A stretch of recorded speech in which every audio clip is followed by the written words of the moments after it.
Merci, mes chers collègues. La parole est à Madame Maréchal Le Pen.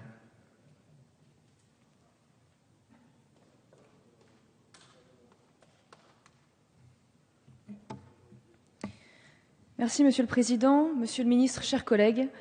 Je dois dire que je regrette qu'une réforme aussi largement soutenue par l'opinion, droite et gauche confondues, soit confrontée aujourd'hui à l'opposition de caste de certains élus. Je pense à l'UMP, mais je pense aussi aux 31 sénateurs socialistes qui ont voté en faveur des amendements excluant les sénateurs du non-cumul, vidant ainsi en partie de sa substance le texte du gouvernement et obligeant une nouvelle lecture à l'Assemblée nationale. Ils ont ainsi montré leur attachement à leurs privilèges, au mépris des engagements du programme socialiste sur lequel ils ont été élus et leur opposition à l'une des rares mesures du programme respectées par leurs candidats à l'élection présidentielle. Le non-cumul des mandats de parlementaires avec un exécutif local ou une fonction assimilée est un pas dans la bonne direction. Je voterai donc ce texte, le Front national réclamant depuis longtemps cette mesure. Et ce, pour plusieurs raisons. La première tient à la disponibilité des élus. De nombreux parlementaires cumulent leur mandat avec celui de maire, de président de conseil général ou régional. Certains cumulent ces deux mandats avec un troisième, comme la présidence d'une intercommunalité. Certains cumulent ces trois mandats avec une responsabilité importante dans un parti politique, qui peut même être celle de président. Et certains cumulent même ces 4 fonctions avec un peu de conseil, comme avocat par exemple, histoire de tuer un petit peu le temps.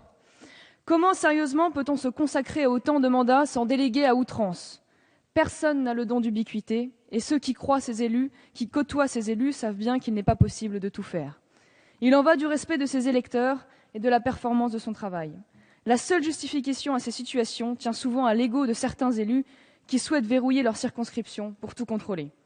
J'entends les arguments qui rappellent que les parlementaires gagnent à avoir un ancrage territorial. C'est du reste la vocation des sénateurs que de représenter les collectivités.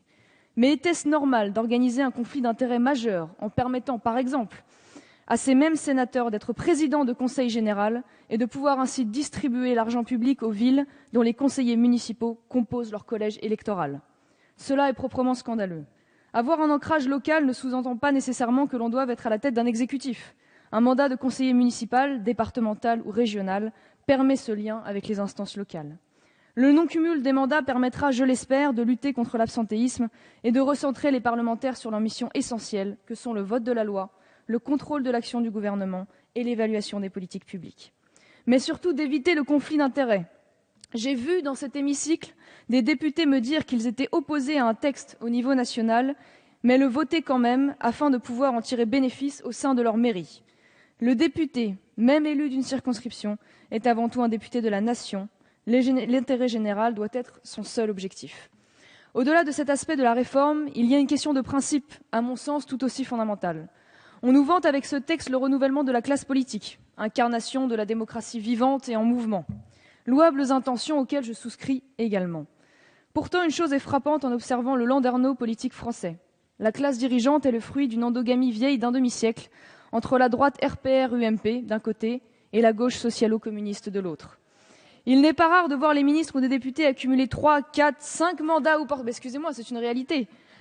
Les repris de justice, accusés ou reconnus coupables de délits touchant l'argent public, souvent protégés par les partis, continuent d'obtenir les investitures et d'être élus.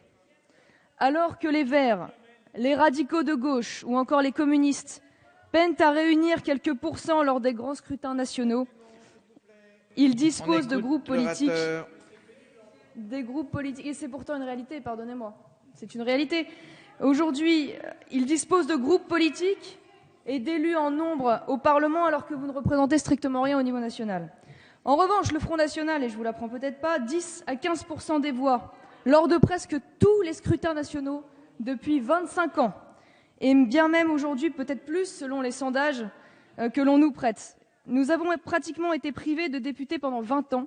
Nous sommes aujourd'hui 2 députés sur 577, 2 conseillers généraux sur 6000, n'avons aucune mairie, aucun exécutif local. Pour que la démocratie respire, il ne faut pas qu'un même élu cumule mandat parlementaire et exécutif local, mais au niveau macro-politique, il ne faut pas non plus que des millions de Français soient bâillonnés, quand bien même leur vote vous déplairait. Sur cela, votre texte ne dit rien et je le regrette. Alors si vos objectifs sont sincères, vous irez au bout du raisonnement. La première et la plus nécessaire des diversités, lorsque l'on parle politique, c'est celle des idées, vecteurs de la souveraineté populaire. Le renouvellement et la représentativité avant de passer par la parité ou les redécoupages de cantons doivent avant tout être celles des sensibilités politiques en phase avec la réalité de notre temps. Chaque jour, la classe médiatique parle et les politiques s'émeuvent du taux d'abstention en France. Quoi d'étonnant lorsque les Français ont le sentiment que leur vote sera balayé face aux petits arrangements politiciens des partis politiques. La vérité est que la France n'est plus une démocratie, c'est une oligarchie, et je l'affirme avec beaucoup de tristesse. Alors j'espère que ce texte n'est qu'une étape afin de mettre fin aux dérives politiques d'une classe politique qui se coopte, qui se protège et qui s'éloigne de la base inexorablement. Elle s'en éloigne parce qu'elle mesure chaque jour de plus en plus le fossé qui se creuse entre elle et les attentes des Français, criant au populisme et à la démagogie chaque fois que l'on cherche à remettre le peuple dans le jeu politique. S'agissant de la date d'entrée en vigueur de la règle, je regrette qu'ait été retenu le premier renouvellement après fin mars 2017. Le PS étant lui-même divisé sur la question, son premier secrétaire étant notamment favorable à une application immédiate. Visiblement, les craintes d'une déroute aux élections partielles de l'actuelle majorité ont fait pencher la balance. Alors je terminerai en rappelant le sort réservé à certains textes d'application différée, comme le conseiller territorial, supprimé par la majorité sans qu'il ait reçu la moindre application, pourvu que ce texte primordial ne connaisse pas le même destin et se voit complété par la mise en place de la fameuse dose de proportionnelle promise par le président. Merci.